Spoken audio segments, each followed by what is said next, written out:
Blog Talk Radio. Welcome to the Institute for Personal Development, Kriya Yoga Ashram, where total consciousness is the new frontier. Kriya Yoga is union of the individual with the divine. Join us as we explore the practices to initiate this process. Good morning. Welcome to the Voice of Yoga. Let's Talk Consciousness. I am your hostess, Lisa Winton, and with me is Kenny Toy, also known as Swami Jayananda, founder of the Institute for Personal Development, located here in Hampton, New Hampshire. Good morning, Swami. Thank you for being here today. How are you? Good morning. I'm doing very good today. How about you? Well, I'm doing great today, too. Thanks for asking. And we want to thank you all for tuning in. Today on the Voice of Yoga, we will talk about what they call thinking and thinking right in relation to right mental activity as opposed to human conjecture. In this show, we will be discussing concepts like thinking, believing, feeling, and knowing measured against the backdrop of truth. Listen as Swami explains, when truth is known and applied, it destroys the false belief, and anything may be believed, but only truth is a demonstrable principle because it is backed by divine mind. Perfect love is the infinite divine intelligence, and fear is ignorance of this truth. Welcome to the Voice of Yoga. We are talking consciousness. Join the Kriya Yoga Spiritual Advance to get the light in your soul and experience the divine creative principle. Swami, I see the title of today's show is Only Truth Can Be Known. What can you tell us about that title? Yeah, the title came from the work that was done by Hermann Hering, who was a Christian Science teacher and practitioner. And I'll read a little bit of what he says here because it will give you an understanding of why I decided to use this title. And he writes, "Since the body is an externalization of consciousness, the condition of its externalization will also be changed if we change the consciousness. How is this done? In answer, we would say that since Christian Science healing is wholly mental, it must be accomplished through the activity of the truth in human thought. And in this connection, it is well to consider what thinking is, in order that we may think aright, may engage in right mental action. A wrong belief cannot be corrected with a wrong thought. Thinking is the exercise of intelligence or mind. Therefore, real thinking is the activity of real mind. Real mind is the divine consciousness, the infinite intelligence, truth. Real thinking is thus the activity of the divine mind or truth. The activity of truth in consciousness is the knowing of truth. Therefore, real thinking is right knowing. We can know only the truth, never error. We can never know that 2 times 2 make 5, because they do not. We can only believe it. We can never know sin, disease, and death, or anything that is wrong, evil, or material. We can only believe it." That's what he wrote, and I really wanted to drill down with that because I found it to be very helpful in supporting everything that we're trying to learn in divine science, which is basically how to put off the old man, how to put off the belief in matter. Well, can we go back to what he first said, that very first sentence when you said, since Christian Science healing is wholly mental, it must be accomplished through the activity of the truth in human thought. I just want to make that distinction because we have talked about other healings or other healers, and they think they're doing spiritual healing, but it's actually mental healing. So can we just kind of discern the difference here? Yeah, I really think what we're talking about here is the difference between thinking with mortal mind, which is getting all of its information from the testimony of our corporeal senses, which abides mostly in duality, the false imitation creation, and divine mind. Divine mind sees everything in its entirety. It is the absolute. It deals in relation to the whole. There's a very big difference, like you say, between what we call mental and what Christian Science is calling mental. Because in truth, everything is spirit. The more we get out of the human concept about that truth, then the closer we get to the truth itself. So there's another sentence in here. A wrong belief cannot be corrected with a wrong thought. I'm hoping that maybe you can give me an example as to what that looks like when we as humans do that. Yeah, we did that show and we talked about, can a mind free itself from its own creation?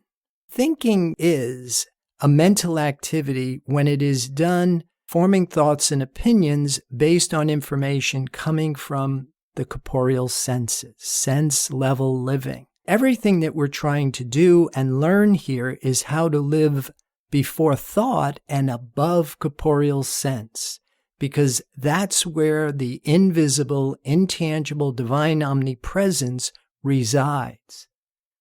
He says we may think aright, may engage in right mental action. So how do we know when we're thinking with our mortal human mind as opposed to this divine mind that he speaks of?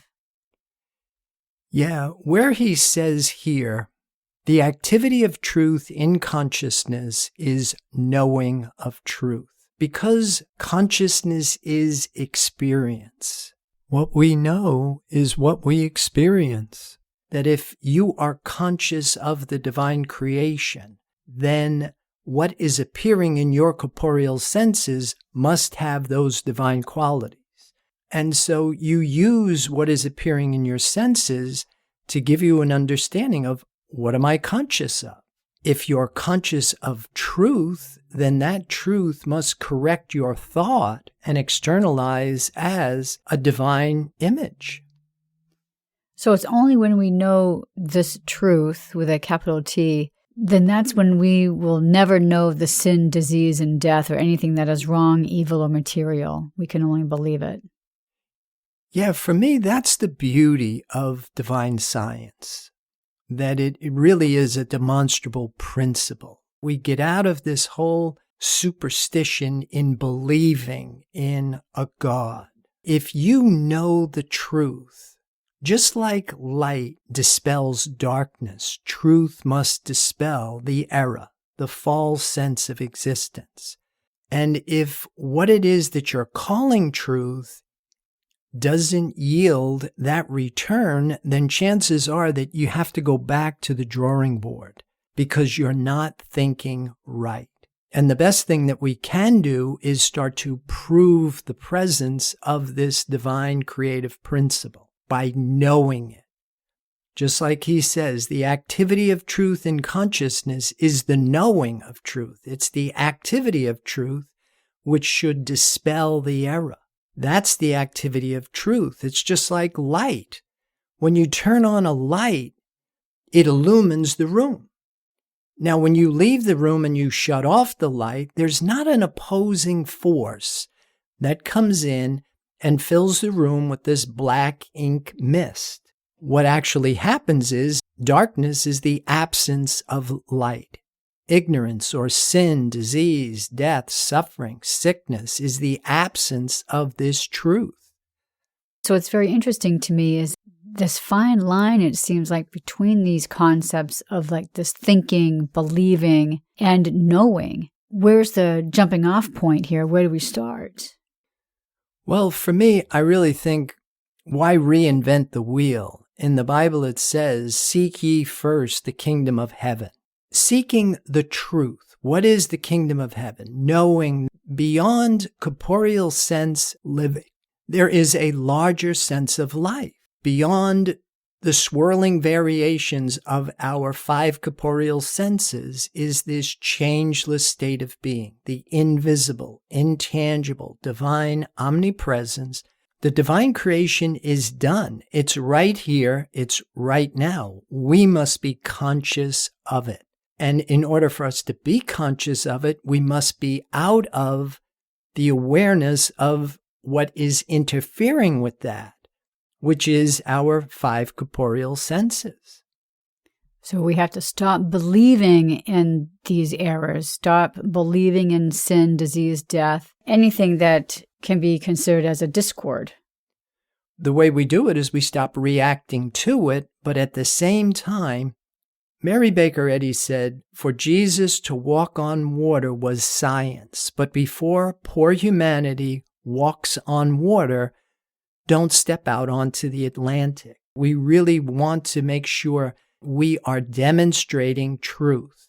And so you work with it. You start with concepts, just like what we did with we believe in God. We found that that doesn't go far enough. And so next thing is this whole concept of faith. Faith is where your belief in God starts to prove its presence. You start to see the fruits of your faith. Again, these signals, sin, disease, suffering, lack, limitation, are all indicators I'm ignorant of the presence of the divine creation. Rather than me trying to find the divine creation, what we're learning is I have to give up the belief that I'm not living in and under the protection and guidance of the perfection of being. Well, I think this is a good place to talk about a verse that we have from the book of John, and that would be 1, verse 3-5. Do you want to recite that for our listeners? Yeah, all things were made by him. Without him was not anything made that was made. In him was life, and the life was the light of men.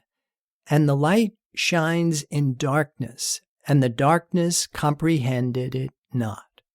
Now, this is what we were talking about. Darkness knows nothing about the divine creation, which means the mind that we have accepted that is working in duality, that is directly related to the testimony of our 5 corporeal senses, cannot bring forth the divine image. And we have to let go of our belief that it can. Once we are willing to let that go, then you're more receptive to the steps that you're going to have to take in order to get you to this place where the Bible says, know the truth and it will make you free. And it will make us free from the belief that we are a finite mortal being with an expiration date. Well, I think we can further the explanation by talking about what Paul tells us in 2 Corinthians chapter 5, 6-8 verse. Therefore, we are always confident, knowing that whilst we are at home in the body, we are absent from the Lord. For we walk by faith, not by sight. We are confident, I say, and willing rather to be absent from the body and be present with the Lord. Can you give us your thoughts about that? We've been saying since the inception of Institute for Personal Development, how we think is what we become. So if we think with a finite mortal mind, we become a finite mortal being. But if we think right with the divine eternal mind, we become a divine eternal being. Paul's just laying that right out for us there. While we're at home in the body, we are absent from the Lord. Even physics tells us like attracts like, and 2 things can't occupy the same space at the same time. And so, with regard to the physics of spirituality, unless we give up the belief in matter, unless we shift our identity from physical and mental to spiritual, we're going to continue to be in this false sense of existence, this human recreation about the divine creation, which is right here, right now, perfect, and doesn't need anything but our recognition of it. Well, we are going to pause right here to hear a word from our sponsors. So listeners, we'll be back with you in just a few moments. Kriya Yoga Theory 1, Human Development and the 8 Essential Stages of Kriya Yoga. This program is a comprehensive course that will help you get your arms around the science of Kriya Yoga. It provides a clear understanding of the goals and objectives behind yoga, along with the physics of spirituality. It includes the practices, supportive concepts of Kriya Yoga, and the process in human development, apotheosis, the process of the human becoming divine. A complete guide on how to become a human in the adult state. Get the light in your soul and experience the simplicity and joy of union with the divine. This course is available in live classes at the ashram or online with 8 videos or 4 CDs. Visit our website, www.ipdtransform.com, for more information.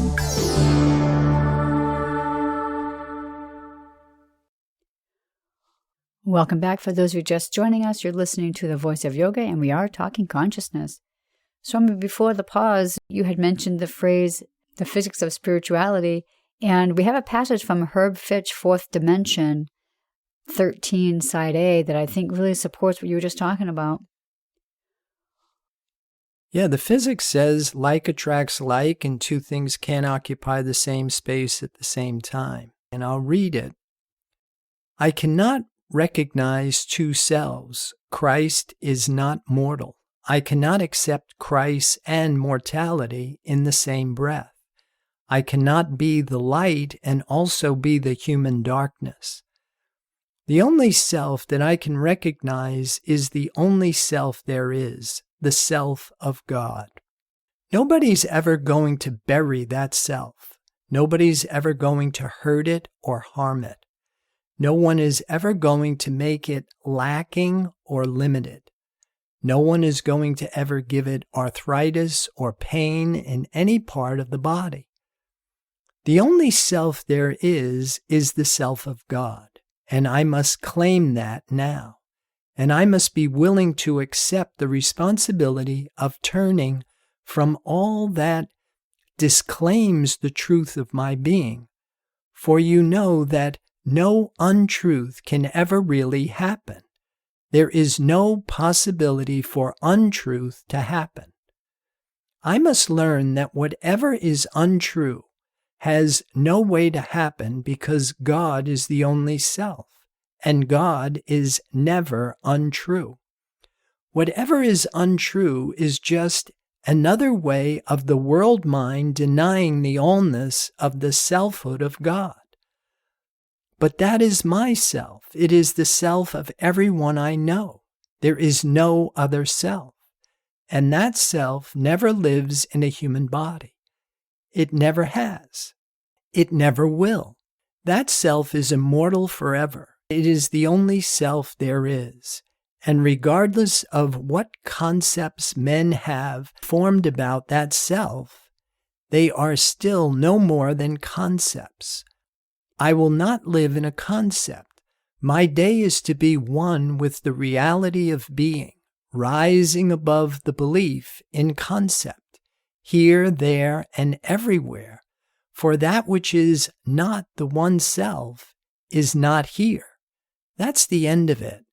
Boy, I really like the way that he supports what Herman Herring said. And the title of our show, we can only know truth. We can believe anything that we want. Swami, let's look at this on a collective basis, and let's just take a look at what we're seeing commercials on TV, for example.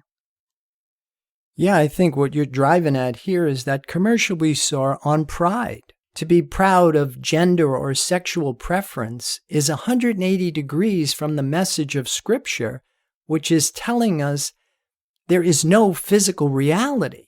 Only spirit is. Going back to what Paul said. And to sow to the spirit is eternal life, but to sow to flesh is death. Here we are collectively admitting that we sow to the flesh, and also we're proud of that. It's so far from the truth of being. Pride is one of the deadly sins. But what does this really mean? Because sin is missing the mark, and truth corrects sin only by hitting the mark. Like the principles of mathematics will correct your checkbook, truth will correct the false belief in mortal sense. Human beliefs, at best, are a temporary sense of success. And truth is permanent success because it has the power of the creative principle. I really like what C.S. Lewis said once. If you miss your turn to continue driving in the direction you are going, you may not be getting closer to your destination. And I really think humanity has to take a good look at where we're going, that we actually believe that we are present in the body. And so as a result, we're wondering why we're having all of these problems. I know we've been talking about spiritual identity. It seems like we as humans always have to identify with something. So we're going to identify with our sexual preferences, or we're going to identify with our cultural history. And I think that's where we're missing the mark, is we don't need a collective group of people to be associated with. We just need that one divine principle we need to think about identifying with and connecting with. Yeah, and even that word need is a very important thing to start to drill down with, because as a human, we have needs. But in spiritual identity, there are no needs. Needs is what amps everything up to this life-death importance. And humanity continues to try and figure out how the unreal became real instead of realizing the truth that makes us free from all of these false beliefs. Well, what's interesting is when you are talking about sin is missing the mark, and truth corrects sin only by hitting the mark. So let's talk more about that line right there. How do we hit the mark? By knowing the truth, by knowing that there is but one life, the divine creation, and stop thinking. Thinking is forming thoughts and opinions based on information that's coming in through our 5 corporeal senses. If we continue to perpetuate the belief that we are finite and mortal, then we're in this cycle of death and rebirth. But by stopping thinking and knowing the truth, making your mind aware for the presence of the divine creation, without trying, striving, struggling, or planning, just resting and waiting for this spiritual light to dawn on your consciousness. In that eternal spiritual unity, there is no opposition. There's no beginning, there's no ending. You are now an eternal spiritual being. When consciousness is in constant relation with that divine idea, that will correct your thought and then externalize and change what is appearing in your experiences, because consciousness is experience. And even going back to what you said from Herb Fitch, the only self there is the self of God. And I must claim that now. And I must be willing to accept the responsibility of turning from all that disclaims the truth of my being. So therefore, he calls it right out on the carpet right here when we're talking about we have this need to identify ourselves. Right. And just like Paul said, while we are at home in the body, we are absent from the Lord. Of course, I really like where he says, we walk by faith, not by sight. We graduate from living out from our 5 corporeal senses, and now we're living out from our 7 spiritual senses, which is conscious of the divine creation. And we are confident, I say, and willing rather to be absent from the body and be present with the Lord. This spiritual identity that you assume is not abstaining from the instincts and appetites of a physical body. It really is indulging in a larger sense of life that is way beyond what it is that we can even imagine on a corporeal sense level. I'd like to get your thoughts about the other day we were talking to a friend of ours, and he was telling us about his experience with these virtual reality goggles, explaining to us that he could make all these worlds and visit these worlds. And I couldn't help but thinking to myself, why do we need these virtual reality goggles to make our own worlds when that's what we do in our waking state? We are actually creating our own virtual reality. We don't need these goggles. Well, I think one benefit from virtual reality is that it's an interesting concept to give humanity an allegory for the relationship between false sense and true being. Yeah, because when you take off your goggles and you're now back at your sense level of living, there's a change, but it's more of a lateral movement here because you went from living out from a reality that is based on 2 senses back to a reality that is based on 5 senses. And for us, we think the 5-sense reality is real.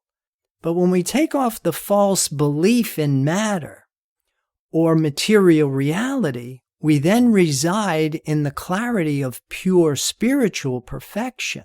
Now, for me, that's a vertical leap. That's an upgrade because we're living in a thought loop. A recreation of the divine creation with lack, limitation, suffering, sin, sickness. And we believe it's real. Why? Because we don't know better. For me, religion has failed humanity with its belief system. Truth doesn't need belief because truth is self-existent life, love, harmony. Know the truth and it will make you free. Free from the false belief of the entire human experience with all its imperfections and problems. Well, I think we might have some people listening that might think, well, all the good, beautiful things that happen in the world are given by God, and all of the bad things that happen to us are punishments from God. How would you answer that? Well, again, I think that's exactly where Orthodox religion left us off.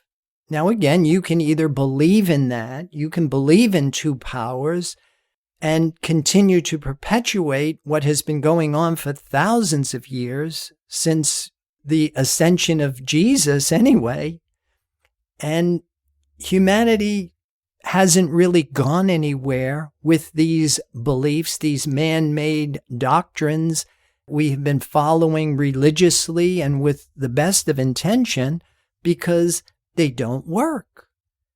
And so the Bible told us to repent, which meant think differently.